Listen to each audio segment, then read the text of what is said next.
Guys मैं अभी आ चुका हूँ शोभा नगर। तो देख सकते हैं आप लोग घर घर के गाड़ी आ रहा है उस भव्य मंडप। तो चलो देखते हैं वो भव्य मंडप कैसा है। तो देखिए मंडप कैसा है गाइस, आप लोग देख सकते हैं कितना अच्छा मंडप है। तो अभी हम चल के दिखाएंगे वो माता का मूर्ति।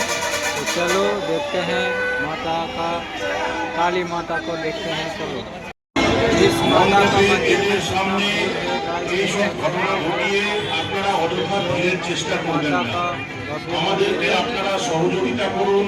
আপনাদের সহযোগিতা করার জন্য আমরা সবসময় স্ট্যান্ড করবেন না। আমাদের সিভিক ভলেন্টিয়ার্স ও স্বেচ্ছাসেবকের কাছে এই মণ্ডপ থেকে বেরিয়ে আসুন। আপনারা মণ্ডপের গেটে কেউ কোনো প্রসাদ ছুঁড়বেন না, সেখানে অযথা ভিড়ের সৃষ্টি হচ্ছে।